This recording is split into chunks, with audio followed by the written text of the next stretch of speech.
seconds during each oral comment opportunity to address the council from the lectern in the meeting chambers. If attending the meeting in person is difficult due to disability, limited mobility, or other barriers, you may request to provide comments remotely. To arrange this accommodation, please contact the city clerk at city.clerk@bremertonwa.gov or 360-473-5323 by 2 p.m. the day before the regular business meeting. As always, written questions or comments are also welcome at any time at city.council@bremertonwa.gov or via mail. To be distributed to council members in advance of the business meeting, written comments must be received by noon on the day before the meeting. These guidelines are applied in a viewpoint neutral manner and are intended to ensure that this part of the business meeting remains focused on city council business. We will start tonight's meeting with the consent agenda. Thank you, President Rabelowski. For approval on the consent agenda are the following items. A, claims and check register. Approval of the following checks and electronic fund transfers. 1, check numbers 415067 through 415217 and EFT numbers V46277 through V46405 in the grand total amount of $5,297,508.46.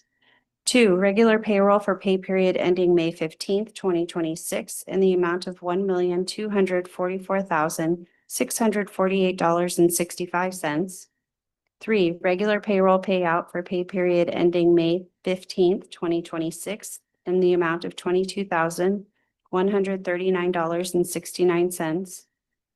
4, retiree payroll for pay period ending May 31st, 2026 in the amount of $109,951.18.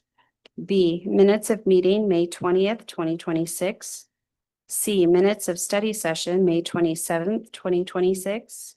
D, confirm appointment of Joy Yarsvold to the Civil Service Commission. E, Edward Byrne Memorial Justice Assistant Grant Application. F, professional services agreement with Kennedy Jenks for West Side Treatment Plant Upgrade Planning and Conceptual Design. G, renewal of agreement with Industrial Software Solutions for support and maintenance of SCADA system software. H, resolution number 3411 relating to the display of commemorative flags on city property. And I, request for salary adjustment for City Council's Legislative Office Manager, Ann Williams, pursuant to Bremerton Municipal Code Section 2.50.032, Section B2. This concludes the reading of the consent agenda. Thank you. With no requests to comment remotely, I would like to now invite any member of the public to the podium to comment on any of the items that were on the consent agenda. Speakers will have 90 seconds to address council. Please remember to state your name clearly before providing your comments if you wish your name to be included in the meeting record.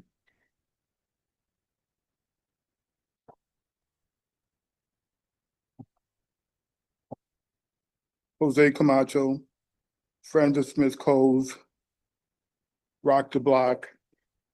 I want to display the statute for Ann Williams. There's a connection. I looked at the code section for Ann Williams' raise, and it's rather unique. Never had occasion to look at it before, but it means she did such an extraordinary job that it will take both the mayor's approval and city's council approval. And unfortunately for Ann Williams, she hustled to do good work for the city. But that work consisted of a half a year of misrepresentation of foundational constitutional laws. The pause that they are giving her kudos for, and we've seen the public records. So what she says to various people in city government echoes the talking points of that pause. That pause is actually a crime. because under color of law, it deprives citizens of their free speech rights. So once you approve Ann Williams, you are putting the rubber stamp, both the mayor and the council, on gaslighting the public, misrepresenting law, which is how we became friends of Smith Cove, because we found out Andrea Spencer lied about the Evergreen Point by rigging it in Garrett Jackson. Thank you. Are there any other comments on items that were on the consent agenda?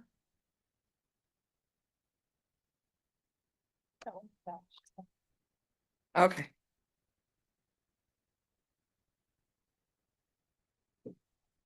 I don't need a minute and 30 seconds, but I just want to say about the commemorative flags.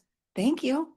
Thanks. Been waiting for a long time. I mean, it's really sad that you have to like make a note of it, but glad to see. So we'll have the Juneteenth flags up, we'll have the pride flags up, I mean, all of the things.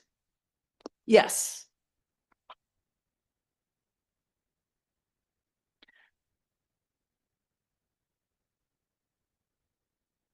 Floyd Houston. I'd like to address, respectfully submit a formal request for the renaming of a current street of 8th Street to Bishop Robinson Way. I'm sorry. This is only a time to address things that were on the consent agenda. Those comments you can give us at community comments at the end of the meeting. No problem. Okay, Appreciate it. thank you.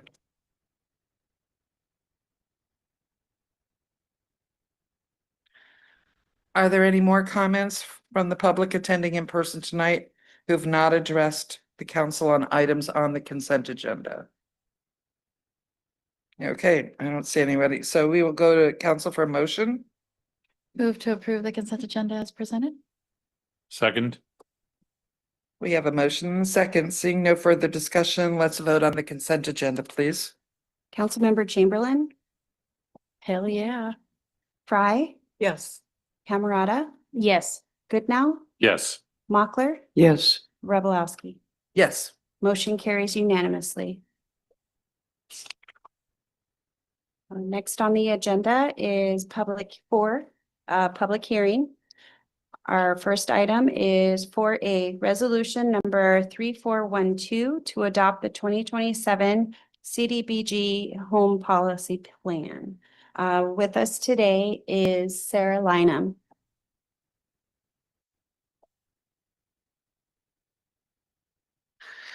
Hello. I'm gonna be doing this myself, so hold on one second. Okay, you guys all hear me? Kinda? Better? Okay, thank you. All right, so tonight I am presenting the 2027 CDBG home and policy plan for the 2027 application process, which begins June 17th. So this document, we update annually, and it serves as our kicking off point for our competitive funding process for the upcoming program year. The funds included in the policy plan are the Community Development Block Grant and home funds, which we receive from the Department of Housing and Urban Development each year. Like I said, the document's updated annually and serves as our guiding principles on how we utilize the funds available to us and provides guidance to applicants on items such as eligibility, the funding allocation process, and information on any regulatory requirements and local policy decisions. It also contains our 5-year funding priorities for CDBG and home, which were approved by council last November. Applications will open June 17th. They're reviewed in August and September by the Project Review Committee, who will recommend projects and submit those recommendations to City Council at a public hearing in November. Approved funding recommendations will be included in an annual action plan, which gets submitted to the Department of Housing and Urban Development by November 15th. The city participates in a coordinated grant application process, or CGAP, in partnership with Kitsap County. This is a joint application cycle and includes city and county CDBG funds, as well as home funding, and CIA, or the Community Investments in Affordable Housing Grant, which helps fund acquisition or construction of affordable housing units and shelters. Also included in this process are the mental health, chemical dependency, and therapeutic courts funding, and the county homelessness and housing services grants. And those are all of those funds are a part of this application process. And just to kind of go over our goals for CDBG and home, these funds have slightly differing goals, HUD defined goals, but our principal goal for these funds is to serve low and moderate income individuals and areas within the city. And last year, we conducted our 5-year consolidated planning process to assess the city's funding priorities for CDBG and home. Funding priorities were determined based on a number of factors, including past performance, community and agency input, consultations with service providers in the area. And we also considered updates at the federal level and staff capacity. For the 5-year funding priorities, which are included in this policy plan, for CDBG, we are prioritizing projects which preserve or rehab affordable housing, infrastructure and public facilities projects, and economic development projects. And then for home funding, priorities include projects which increase affordable housing units or down payment assistance programs. And that down payment assistance program priority is included in the county's policy plan as well. All of the eligible projects to be eligible have to meet a HUD national objective and then also meet one of our funding priorities to be considered. And we only had minor changes to the policy plan this year. We updated language to match the consolidated plan priorities, which council voted on last November. And then just language which encourages new applicants to meet with staff. And then all capital projects are required to meet with staff before moving forward in the process. And then just for reference and for our applicants, we have important deadlines coming up. City and county staff are meeting with potential applicants this month, and then applications will open June 17th. A link will be posted on the city and county websites, and then applications are due on July 17th at noon. Again, during the month of August and September, we will be reviewing those projects, and they will be scored by the project review committee, and we will conduct agency interviews, and deliberations will take place the week of September 15th. And then I'll be back again for a public hearing in November. And then just to highlight, just a quick update. If we recall, last year we had delays at the federal level. And I just wanted to give everyone an update that our projects, our 2025 projects are now underway. And we should be contracting with our 2026 projects coming up here in July. And then we are ready to take public comment, and I'm here for any questions. Thank you. Thank you. The purpose of this public hearing is to accept public comment, and action is anticipated. Any members of the public wish to comment on this plan? Jose Camacho, friend of Smith Cove, Rock the Block. I mean, I have showed this properly. The CDBG is a HUD fund, and therefore it's for low-income people. I've dealt with HUD for defending tenants back in the day when I was still in the rat race. When we mentioned the CDBG money is going to Soundwest Group directly and really fake indirectly to Quincy Square, it upset some people. But maybe the way to avoid that again, to avoid Andrea Spencer doing her fishy business again, is if you actually did outreach to low income, to homeless. There are specific criteria and regulations that require that. When I look at the CDBG documentation going back years, it's not even a perfunctory effort. It's a recitation of jargon, of boilerplate language. There is actually no real outreach. That means don't just put an ad in the paper. Don't just put something on a website. Don't just say, hey, email us. It means you go out of your way to help the most marginalized people. They live on the street. They don't have access to the internet. They're not well. Do outreach, for real. Thank you. My name is Akoye Karen Vargas, and I would like to know, with that downtown revitalization, are there cultural and historical preservation pieces that was involved in that for the marginalized and underserved communities?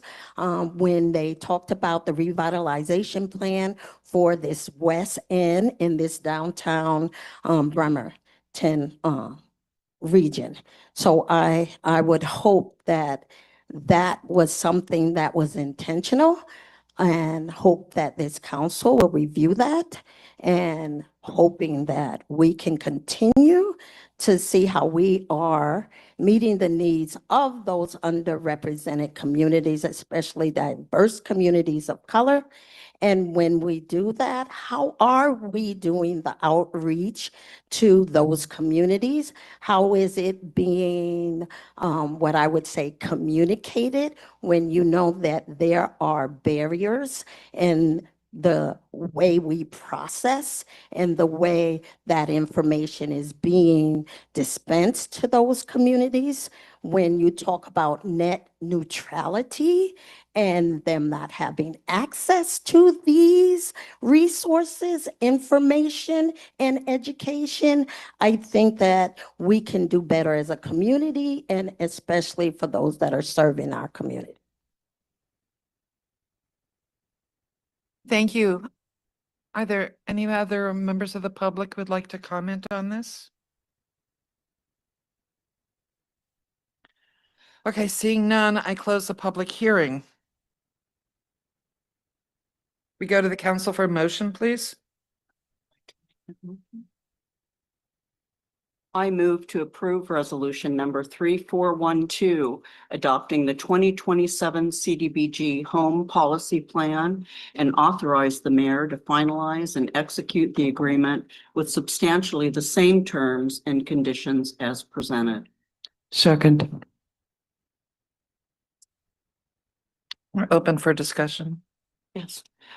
I am pleased to be the council representative on this committee this year. For many years, I was on the other side of those interviews, working with the YWCA and applying for funding. And I'm very much looking forward to being in my new role from this perspective, because they are different perspectives.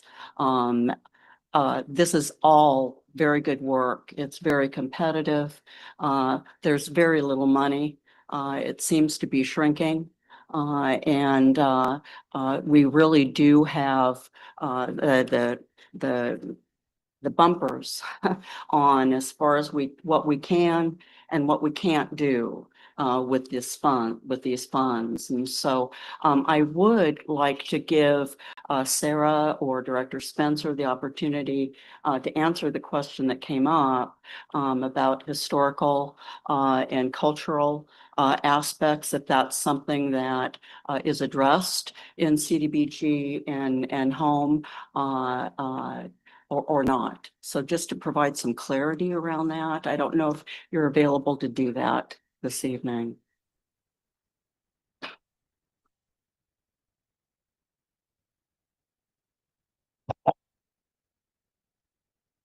In terms of outreach, I think there might have been two, yes. Maybe you could just explain what our outreach is under the guidelines.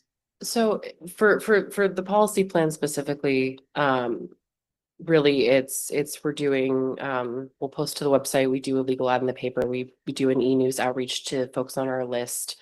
We reach out to organizations that have applied previously, or who have interest in these funds. Obviously, there's always room for improvement, and I'm happy to take, comments as they come. In terms of what's been done, previously, I'm not entirely sure. And then as far as historically marginalized groups, I understand most of our applicants are organizations that have boots on the ground that are serving those communities. And so these are what we call pass-through funding. So it's funds that come from HUD to us, to those organizations that are serving those people. And those organizations are especially equipped to serve those populations. Thank you, Sue. Other comments from council members? I have a couple questions or comments about it.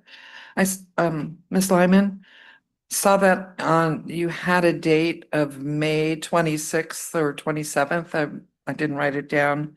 That people who were planning on applying would meet with the county and the city. Mhm. Does it mean if they didn't meet that week that they can't apply? No. That's just folks that reach out to us that have projects proposals can reach out to us, and we have pre-application meetings to just discuss if their project is eligible. So that can happen anytime between now and when the application opens. Okay, and then council had various questions last time, and I want to know when is the appropriate time to ask for updated information on, how many homes were actually weatherized, because that's something we've been doing forever. And the share that the city pays for the best program, it doesn't seem fair because the county is the only other one who incorporates. Now KCR is gonna provide me a list of all the people who live in incorporated cities where their cities aren't helping to pay for this program. I'm not saying it's a bad program. I'm just saying that I would like the residents of Bremerton to get their fair share of these funds.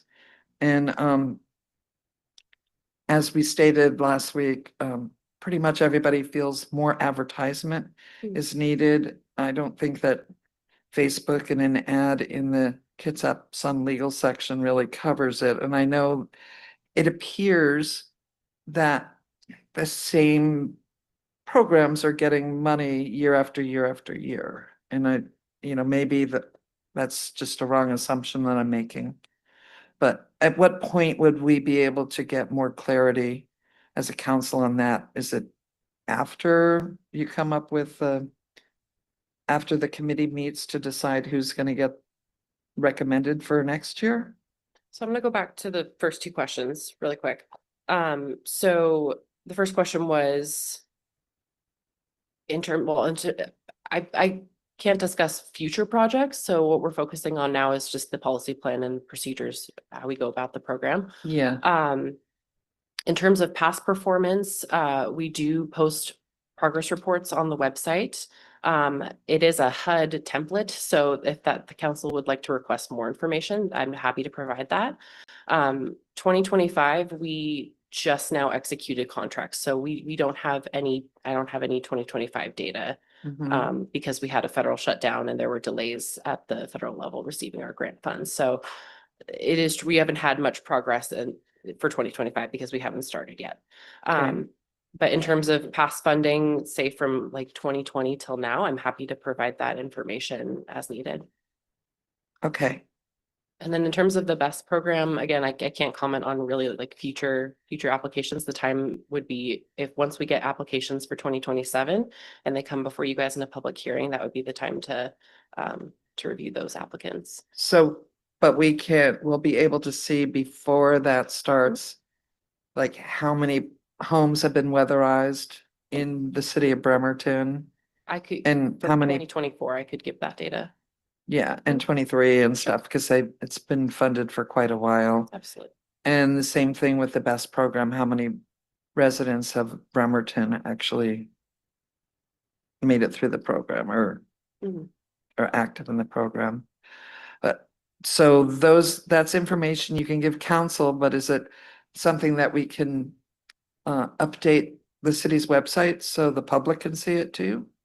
Yes, and again, all of our progress reports are available online, but I understand if the council is requesting more detailed information, I'm happy to provide that. Okay. All right. Thank you. Jennifer, I'm sorry. No, it's okay.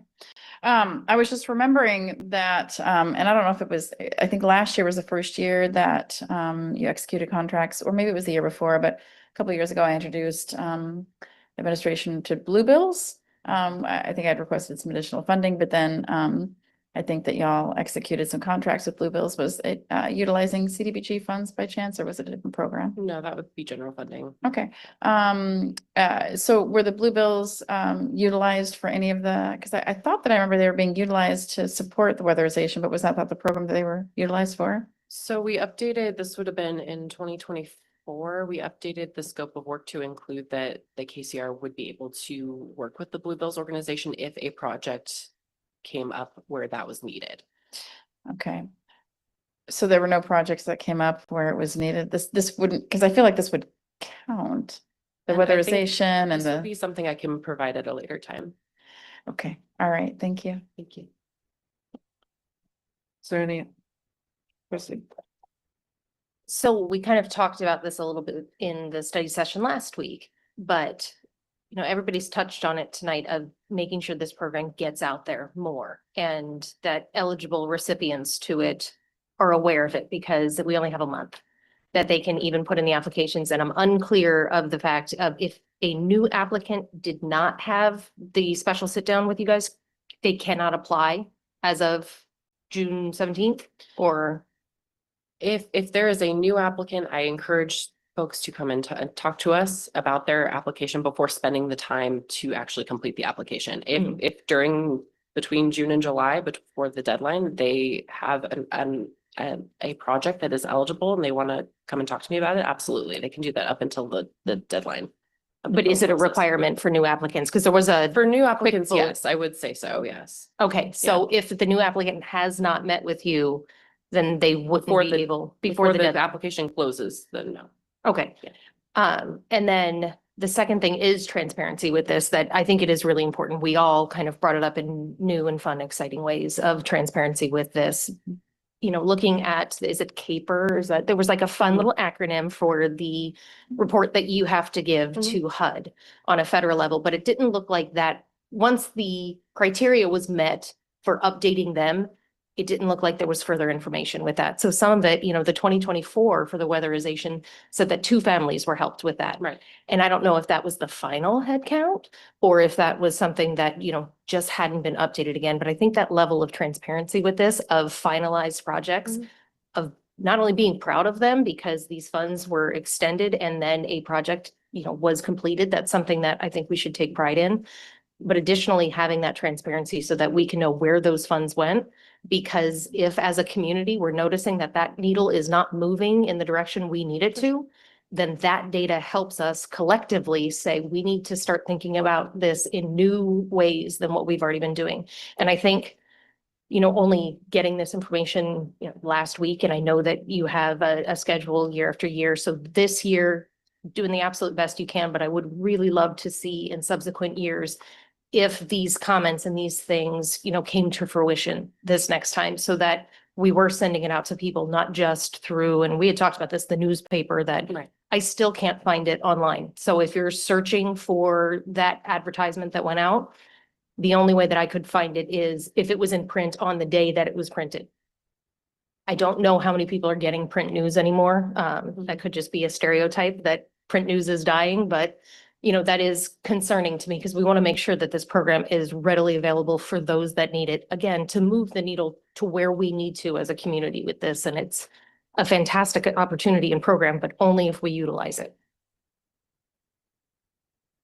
Are there any other comments or questions from council? Seeing no further discussion, I call for the question, please. Councilmember Frye, Yes. Camerata, Yes. Goodnow, Yes. Mochler, Yes. Chamberlain, Yes. Robolowski. Yes. Motion carries unanimously. Okay, tonight we have no general business items. So next up is Mayor Greg Wheeler to present his mayor's report. Welcome, Mayor. Well, good evening, Council President, councilors. Got a couple slides for you. All right, it is time once again for our biannual phosphorus treatment. And I just want to alert everybody in the community that June 16th is when the application will occur. Boaters are asked to avoid the lake between 7 a.m. and 6 p.m. And even though it is safe to catch and eat fish after treatment, we recommend a 2-day wait period. And just for a little bit of background on this, this is the treatment that actually kills the toxic algae and the blooms that occur and is adding to the clarity of the lake, the health and the clarity of the lake. It's a very vital part of this overall program. All right, next slide. All right, this is, we've been cleaning up and repairing bathrooms here lately. This is our latest project over on 405 Washington Garage, and it's near Quincy Square. And you can see some of the work that's been done. Our public works and facilities staff actually in public works found some good ways to keep the cost down where we're able to get this bathroom repaired. A little bit more work to do on this. And there's also an ADA compliant restroom project we'll be working on in that same area. All right. And American Cruise Lines. Many of you've seen those large ships coming into our port. We've become a destination. So 40 vessel trips this year as expected, and just adding that up with the capacity of the vessels, which are at full capacity, we expect 5,360 visitors just from the cruise lines alone over the season. So we appreciate American Cruise Lines. We appreciate the Port of Bremerton and our partnership there, and everybody else that's contributing to making our downtown a destination. Next slide, please. All right, wanted to share this with you. Myself and Director and Katie Ketter, our project manager, Director Chance Berthium, we took a trip down to Spokane. You'll see the rest of our partners in there. And this was we received, and the Quincy Square project received a Public Works Project of the Year award from the Washington chapter. So just the reason I'm bringing this forward is I wanted to recognize the many partners and participants in this. Starting with the funding, we had federal community projects funding, we had ARPA funding, state legislative earmarks, and state defense community compatibility funds. So that all contributed. The project team consisted of Rice Fergus Miller, Emily Russell Landscape Design, and Parametrics. And the construction team was Consor Engineering and Active Construction for bringing this design to life. And really just wanted to show my appreciation. I wish I could have brought the whole team here. We never know how long these meetings will go. So we, the weather's nice outside. Maybe we'll set up another time where you can meet them. But we were well received across the state, and it's a big deal to get this award. And just wanted to share this accomplishment. You've seen the results. It's doing what we intended it to do. All right, next slide. And last but not least, another open house. This one's at Station 3, Saturday, June 20th from 11:30 a.m. to 1 p.m. And again, please just come down, bring your family, meet some of the firefighters, check out the apparatus. There's safety tips, there's live demos, there's some things for the kids. It is a lot of fun and you'll learn a lot. So encourage everybody who gets a chance to come on down. So that's it tonight. That concludes my report. Thank you, Mayor. Okay, next up is council member reports. It's an opportunity for council members to provide an update on any issues or events taking place in their district, announce any events they've recently attended or plan to attend, and to speak on any other city-related topic. Since this is the first council meeting of the month, we will start with District 1 Council Member Jennifer Chamberlain. Hello, friends. Okay, there's my district. Can we go back one more real quick? We got 3 minutes here. We're gonna try to cut our reports a little quicker. In case you don't know, there's some areas surrounding My district, Tracyton Beach, Lions Park, Blueberry Park, Stephenson, or Stevenson Canyon. It's up for debate. Pine Road, part of Wheaton Way, bounded by Sylvan Way. I typically say my area is between Lions Park and Blueberry Park, but it does extend a bunch of different directions. And we're next to the county, and I do believe a little bit of District 2 came across the road, across Wheaton Way into nearby my area as well. Okay, next slide, please. All right, so what I have up there is a Meals on Wheels slide. And I've had a couple opportunities to do some touring with Meals on Wheels. Last week I sat down at the senior center and got to sit. I actually don't know the last time I've sat with folks and had a lunch with them and had conversation. And it was lovely. We had the ladies from the senior center. By the way, Director Barker, they want more acoustic work, better acoustics in the senior center, so it's not so noisy. But that was one of the suggestions, but I just had the most pleasant time sitting around with these ladies. One of them used to be a volunteer with Meals on Wheels until she became sick and started becoming a recipient of the meals.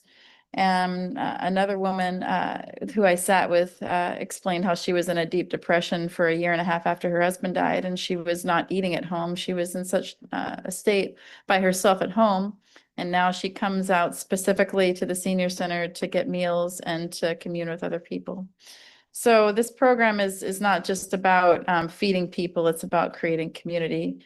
I had a chance today to go out on a run with the Meals on Wheels program. And the driver, Kevin, took some meals out to the Gateway program, who actually contracts and pays for their services.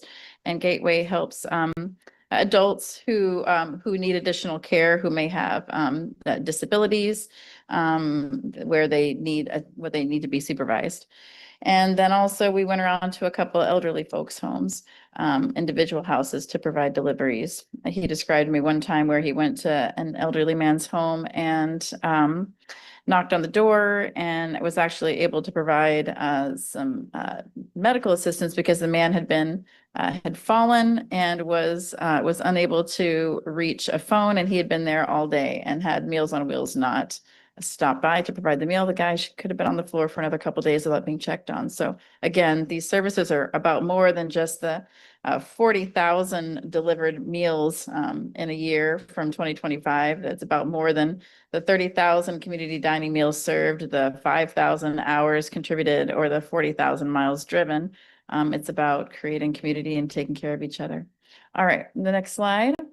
Oh, and just so you know, I do have some paperwork in the back. Here's the flyer, which is in the back right now. It's nutrition programs for older adults in Kitsap County. There's lots of opportunities, not just for home delivered meals and hot meals at certain locations, but also you can apply to be part of the Senior Farmers Market Nutrition Program, where you get additional dollars to use at farmers markets in Kitsap County.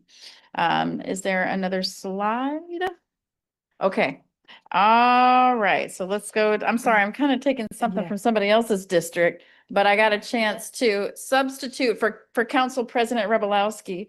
I was in her place because she wasn't able to attend, and got to take part in the bike bus. And that was super fun. I told everybody at the beginning, I said, you know what? I think my worst fear today is that I'm going to be the last one and that the kids are going to be faster than me. And my worst fear that day came true. The kids were so much faster than me, and I was in the back. But if you don't know what a bike bus is, let me tell you a little bit about what it is, and I'll try to do it quickly.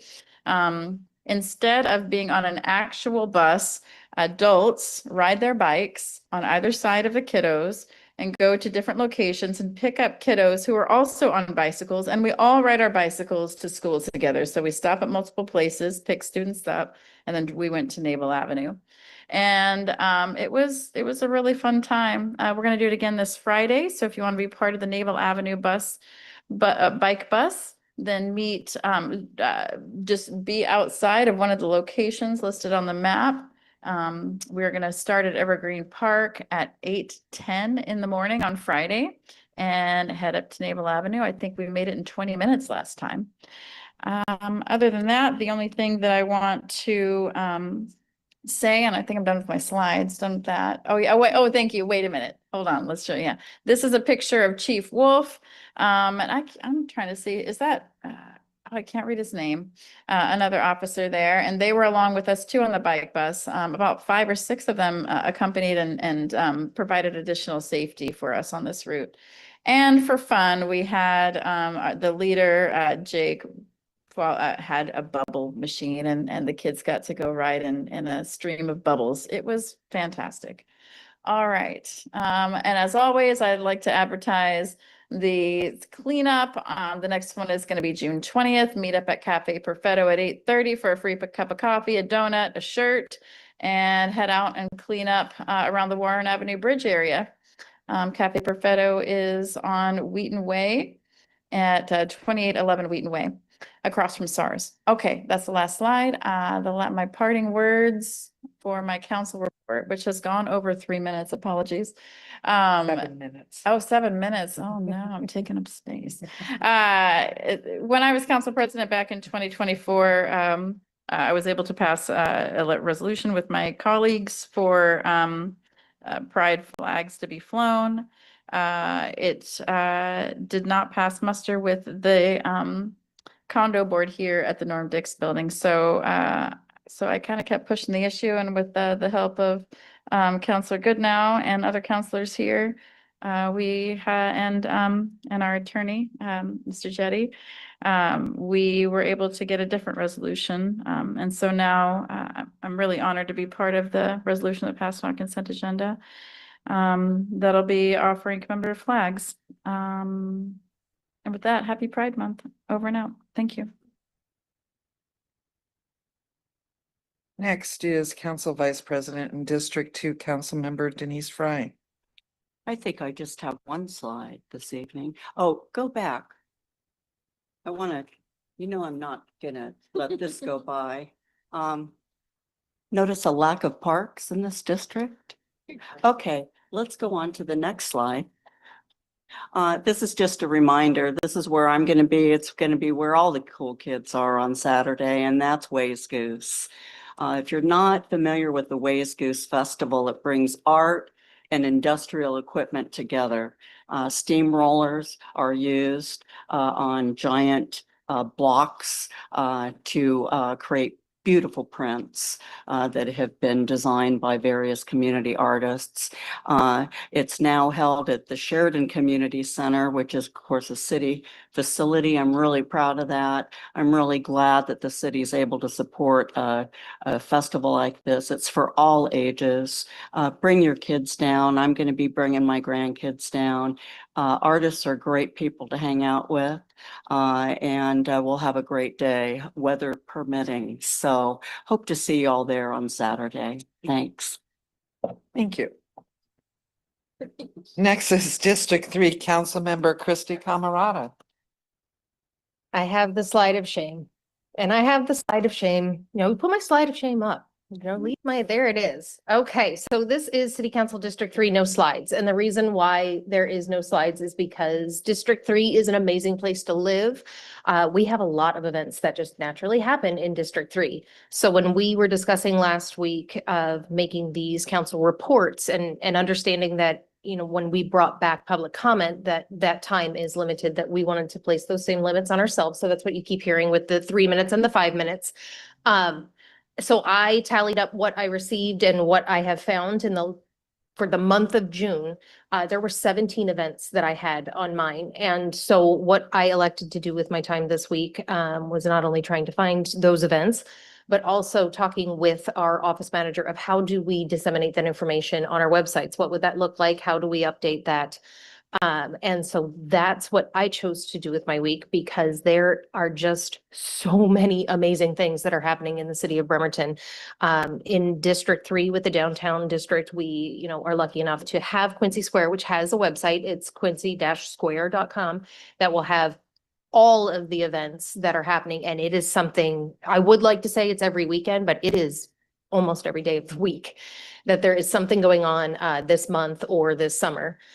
In addition, we have two different Juneteenth festivals going on. So one of those is happening in Quincy Square, and then the other one is going to be down at Evergreen Park, but that is on June 13th. So that is important to remember that that one is on Saturday. That one is actually listed. There is a calendar already on the Bremerton website that has a lot of events that are happening, not only our stuff that we do as a city or our commissions. It's kind of a one-stop shopping. It also has those community events on there. So I did verify on the calendar that it was right there on the website this week. And then I will be working with our office manager and amongst ourselves to not only put out that information on a website of what's available, but also because I have been invited to 17 things just this month, updating our own personal calendars of how we do that. If I'll be going to this event, who can go to this event, and all of that, because, you know, as council members, we have limitations on the number of folks that can be at a single event. But we also, you know, like I said, I'm blessed over in District 3 that we have this many events, but we also have 7 amazing council members that simply because they weren't elected in that district doesn't mean that they don't represent the essence of the district and Bremerton. So that's what I did. And I hope, where's my 3? You have 2. I'm out. I did it early, guys. I'm the talker. I was the one, it was like secret of like, we have 3 minutes and then like side eyes and this. And I'm 2 like, minutes, 43 seconds. so good. Reset. District 3 Councilmember Michael Goodnow, do you have a report to give? Yes. Start your clock. Right? All right. We can go to the first slide. I think I mentioned this last time, but the Charleston Business District sent a slide in just acknowledging that Rima Schultz was awarded Washington State Recycler of the Year. And she's the owner of Spread Supplies, which also kind of helps if you have leftover art supplies.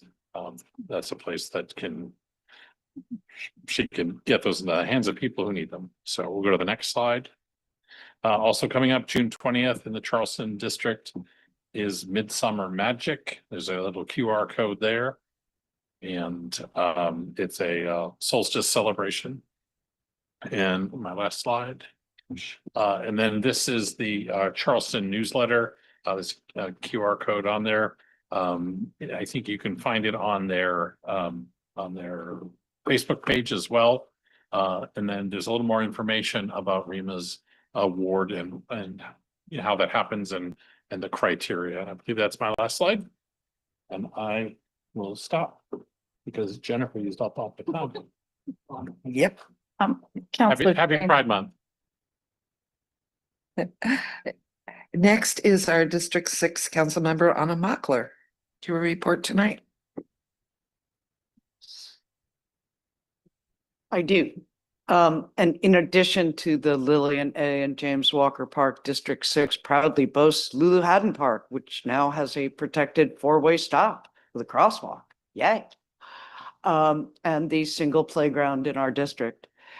I have no slides tonight. I'd like to quickly report on the Saturday, May 30th grand opening of Marine Drive Childcare at 1150 Marine Drive. That's the church right there at the triangle. They have spots already. Hang on. They have spots for 42 children, and they are looking to increase to the full 115 child care capacity within the next half year to 9 months. They're enrolling infants, toddlers, preschoolers. I really recommend that you head on down there or refer people down there, because according to Reverend Dowling, there were 0 spots available in Kitsap County. So this is a good thing that is happening in District 6. The only other thing I wanted to say is we cut our council reports down to 3 minutes because we thought, hey, we're asking people who do public comment to cut themselves down from 3 minutes. Well, why don't we cut ourselves down from 5? And I am timing myself. Putting more weight on emails that we receive and being able to thoughtfully respond to them. The final thing that I wanted to say tonight is thank you all, the people who have commented. and the people who are gonna comment.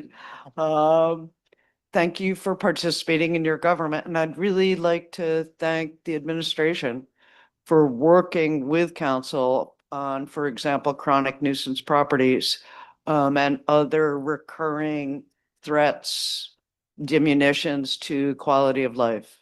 In the meantime, happy Pride Month.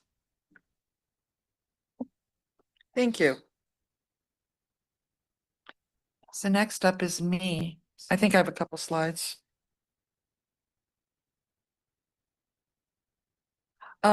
So last week I attended the Puget Sound Regional Council General Assembly meeting. Puget Sound Regional Council is made up of Kitsap, Pierce, King, and Snohomish counties, and it's a planning group that everybody kind of gets together, and they actually approve or recommend grants be awarded to different cities, although I don't think any are this year. They had a really interesting thing after we took a couple votes where they had what they called a fireside chat with the CEO of Microsoft, the person who's in charge of Chase Bank for this area, and Eric Nordstrom. The takeaways that I got from their talk was number one, they want more predictability, especially in permitting and changes in fees and taxes. And then the CEO of Microsoft suggested if we want to take care of all of our money woes in a city, that we just let them build a data center. I'll just leave that right there. So next slide, please. So upcoming meetings, and these are all available for you to watch from Zoom, are the audit committee on the 9th at noon, council study session next Wednesday at 5 o'clock, public works committee on the 16th of June at 2, and then our regular council meeting on 6/17.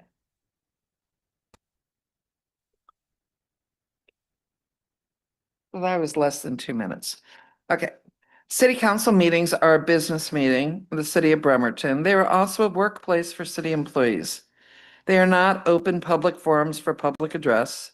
The city has an obligation to its employees to ensure that the workplace is free from harassment. Harassing language is not germane to city business. Harassing language includes, but is not limited to, ethnic, racial, or sex-based slurs. Harassing language will not be tolerated by the chair, and after one warning, you will be directed to sit down. But as a reminder, this is an opportunity for the public to comment on items not listed on tonight's agenda, or if they're on the agenda, you can still speak of them, but still related to the work of the city council. We didn't have any requests to comment remotely, so I would now like to invite the members of the public to the podium to provide their comments. Speakers will have 90 seconds to address the council. Please remember to state your name clearly before providing your comments if you wish your name to be included in the meeting record. So are there anybody interested in community comments tonight?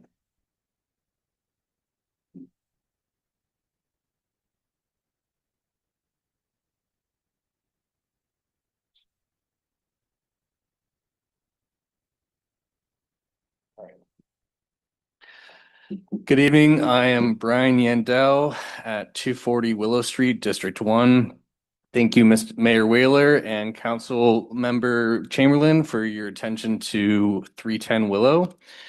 Over the weekend, 15 of my neighbors across 11 households signed a petition of the for the city to act.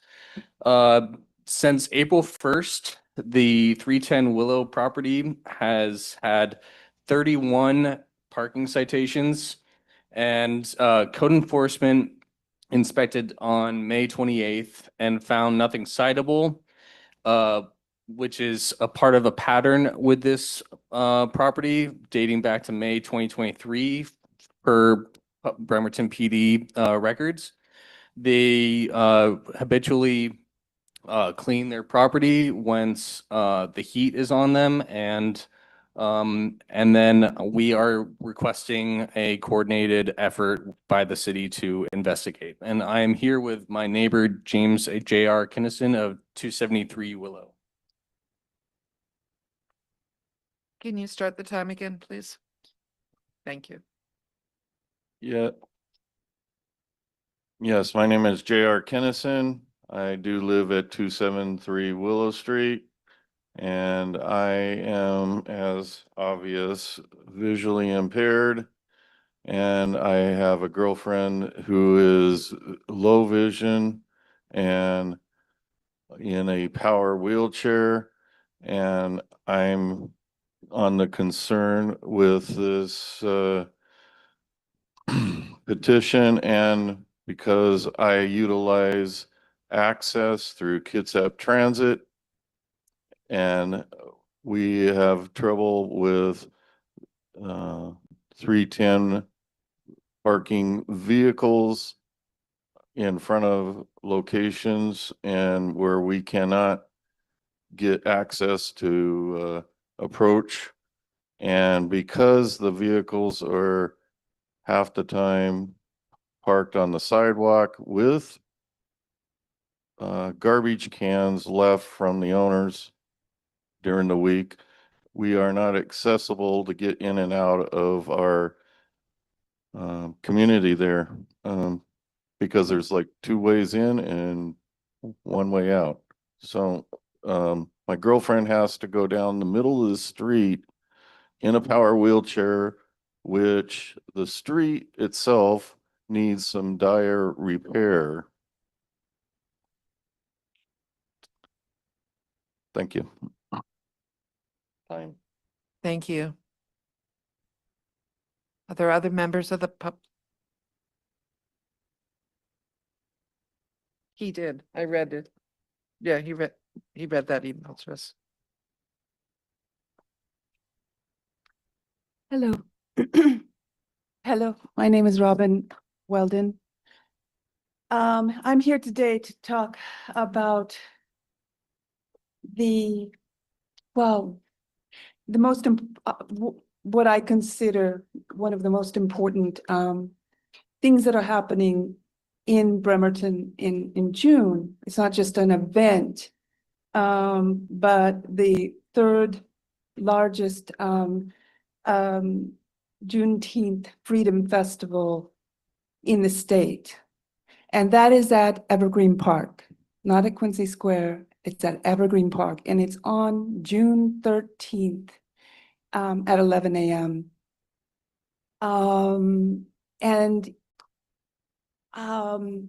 It will start with a People's March at this building, at the stairs on the Fifth Avenue side.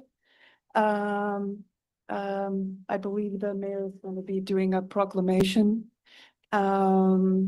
And there will be speakers there, like our local authority and archivist on African American history in Bremerton and Kitsap County, Akuye Vargas. And she will be speaking there, and others.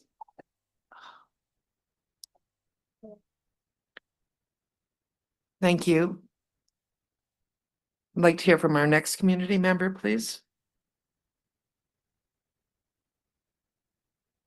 Jose Camacho, friend of Smith Cove, Rock the Block. I think I'm going to bring the sign here every time. This statute requires public officers to not give false or misleading statements. The misleading part of that is very important, because you have to go out of your way not to have the public think one thing when they should be thinking another that's relevant to a hearing. And when we discovered what was going on with the Evergreen Point project, it led us down a long road. And unfortunately, it's not limited to Andrea Spencer.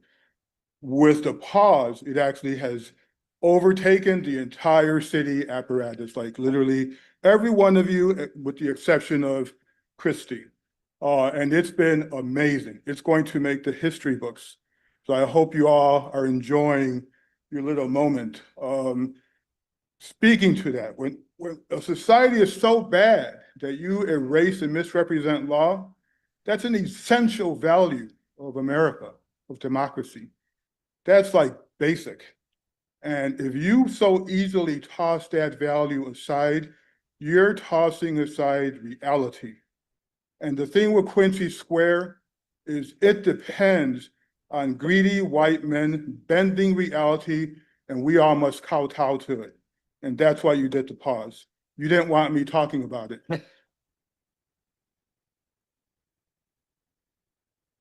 Are there other people from the community who would like to talk? Sir? This is perfect. This is exactly when you should come up. Thank you. Hi, my name is Floyd Houston. I'm going to talk about this renaming of H Street.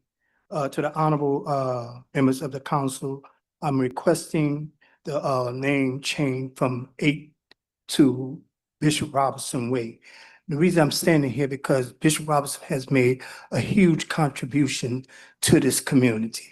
He has dedicated not only his life, but his time and his money to make this community what it's becoming. And we would like the council to really consider renaming H Street to Bishop Robinson Way to show and to continue the legacy, and hopefully that the future will pick up what he was doing and carry it further. Thank you. Thank you. I got some letters here too. Who do I get these letters to? Because, You can give them to our city clerk, and please. if you need any furthermore documents, I have those as well. Thank you very much. Okay.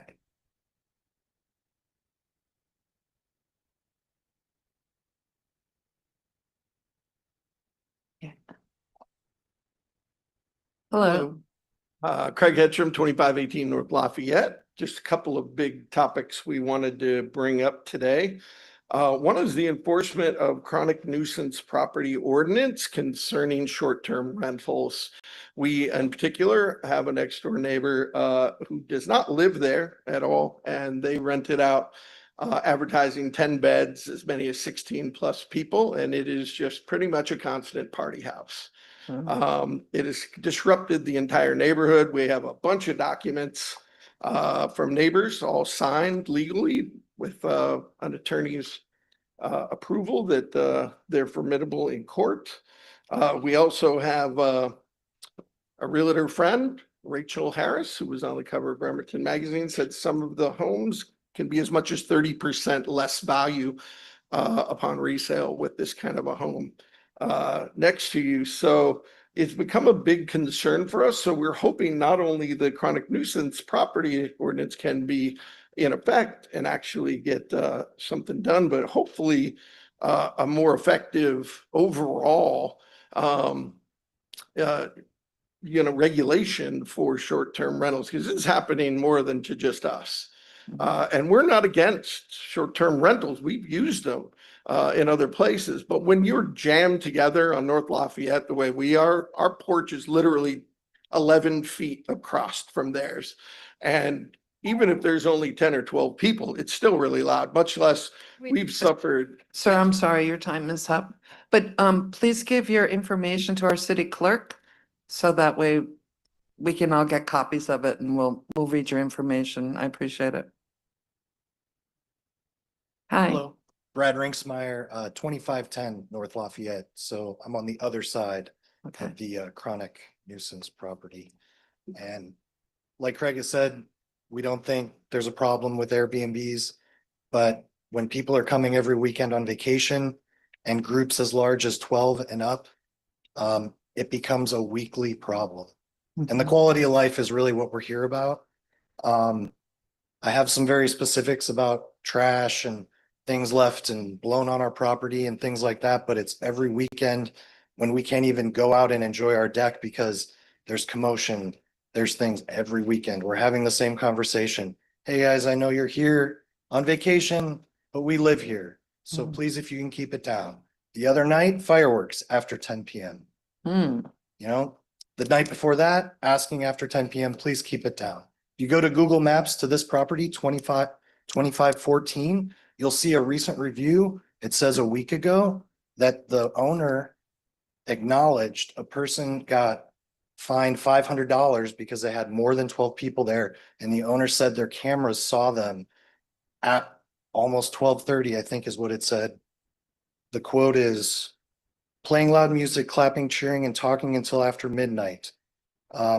They received $500 extra for that. Seems strange to me.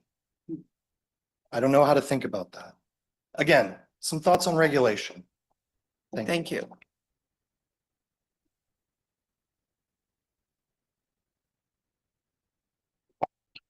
Again, my name is Hakoye Karen Vargas, and I really wanted to talk about the importance of historical preservation. I am a cultural custodian, historian, as well as a community preservationist for our city here. One of the things I wanted to do is just to state who I am. I come from a stolen people brought to a stolen land.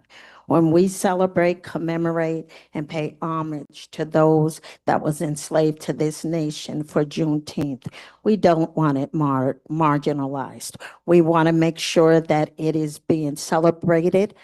I understand FIFA is coming here. I also understand they want a block party, but our enslaved ancestors, that's not what it was about. They were enslaved to this nation for over 400 years, and they were emancipated. And even when they were emancipated, they were not yet set free. We want to make sure that that is being paid homage to. We want to make sure that we all understand the history of that harm, and that our children understand that history, and that we continue to commemorate it in an honorable way. We talk about how to do this work. We want to make sure we are looking at those communities that have been historically marginalized, and we want to make sure that that history is protected and preserved. Thank you.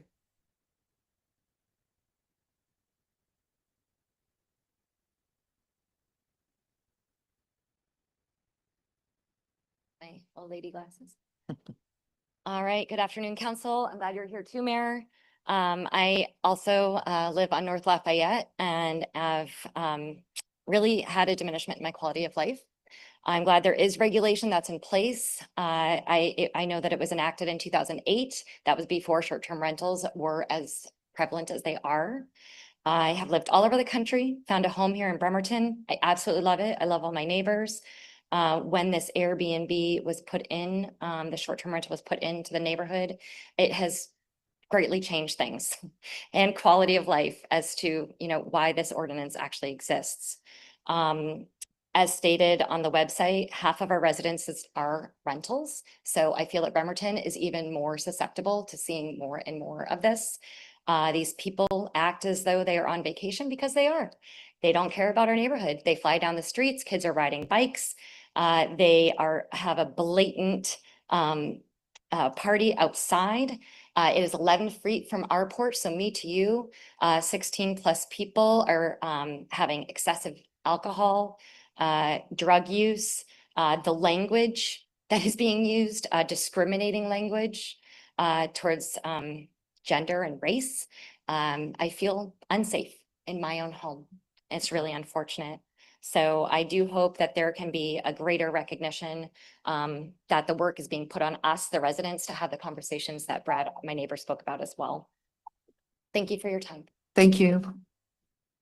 Are there other community members who'd like to speak?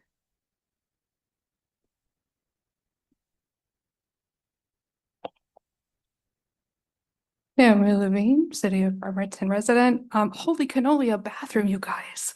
I'm really stoked about this. It's not enough bathrooms. I'll continue to complain about the lack of bathrooms. There's several solidly existing bathrooms that could be unlocked on a regular basis. But hey, another one. And in the spot where I complained just a couple weeks ago that my hands were messy and I needed to wash my hands. So I'm self-servingly really super stoked about this. I also want to make sure that I just preemptively say this because I'm a gal who likes to say I told you so later. When the bathroom is ready, there may be a response of vandalism. And I want to make sure that I had context for what happens when vandalism occurs. Vandalism is a response to systemic violence that's been committed against marginalized communities. It's an expression of the frustration that has been placed upon people. And so I want to make sure that when vandalism occurs in the new bathroom, that we do not take that as a, oh my God, we have to close down the bathroom cry, but we take that as a, yeah, we've been mean to our community for a while, but boy howdy, when they get settled in, they'll be able to use this bathroom. I don't got time to give you citations, but if you want citations, I can email you citations. Thank you. Thank you. And just to clarify, these are the second bathrooms that have been remodeled in the past 2 months in the city, so. Hi, my name is Marva Jones, and I'm a resident of Kingston, live in Kingston, which I lived in Bremerton when I first came to this area over 45 years ago. I have 4 kids that grew up in this community, and I was a recipient of Pastor Robertson. I am interested in seeing that renamed because I'm a recipient of that. I graduated with a BA degree, but my children and their children are graduated with master's degrees and in college right now. So Pastor Robertson changed my life. I'm a very community-minded person, work through the community. I'm a school teacher right now. But in loving memory, I want to pay tribute to the foundation who have passed on for the courage and the commitment to others. He made it his legacy to help us in this community, be people, go back to school, learn. And many of you don't know him and haven't been affected by him, but I know hundreds and hundreds of people have been affected by his legacy. And so I'm asking that street be renamed after Bishop Robert Lawrence Robertson. And anybody that come to this area and visit, know him, know of him through Tacoma, throughout. He has brought great people, Kim Fields, movie stars in front of me. And because of that, I am somebody. I'm a community worker even today, and I'm making changes in children's lives here in this community and have. So many of us that came through him are graduating, have a good future. So thank you. Thank you.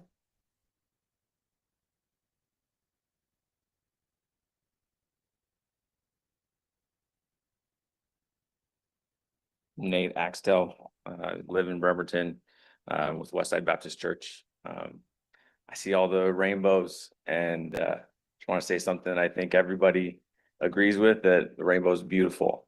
And specifically, I think so because it's a sign of the covenant. And I think it's important context that God said to Noah after the flood. He said, "This is the sign of the covenant that I make between me and you and every living creature that's with you. For all future generations, I've set my bow in the cloud, and it shall be a sign of the covenant between me and the earth. When I bring clouds over the earth and the bow is seen in the clouds, I will remember my covenant that's between me and you and every living creature of all flesh. And the water shall never again become a flood to destroy all flesh." The rainbow flag, I understand that there's a good goal being sought out by the rainbow flag. That is to affirm people as human, no matter what they feel or act like. And I think it's true. Everybody's made in the image of God, however you feel and however you act. I just encourage you as leaders to encourage the Bremertonians to repent along with me of all of our rebellion against God. Thank you. Is there any other community member who'd like to speak?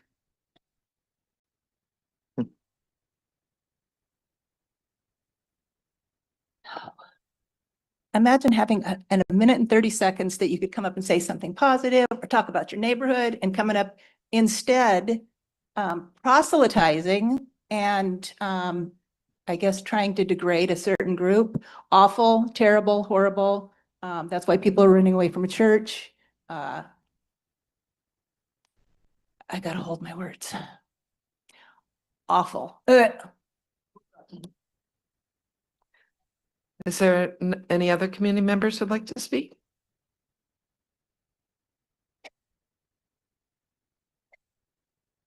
Hello, my name is Kishonda Allen, and I'm also a community member. I grew up here in Bremerton, and I also grew up on 6th Street where Bishop Lawrence Robertson started his church. He was a man who had a lot of vision, a lot of passion that impacted a marginalized community, and I am a product of his vision and his hard work. He provided housing. He provided community outreach. He did a lot of community work involving like marginalized children, marginalized families. He orchestrated a lot of protests so that we could have a space, a safe space to share some of our struggles in the community. He provided opportunities for education for young children by creating a childcare center inside of his church. And then he also opened the Oprah Robertson Teen Center, which provided a community space for youth, at-risk youth.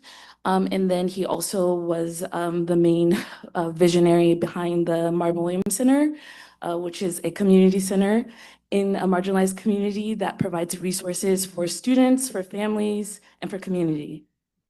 Thank you. So do we have any other community members who'd like to? Welcome. My name's Kelly. I'm also a community member of Bremerton. I grew up in Bremerton and I've known Pastor Robinson since I was really young. Not only did he create an education for young children, he created a safe space for children without judgment when it came to learning the Word of God. And he created a safe space for children to be free, and he never judged. That's all I wanted to say. Thank you.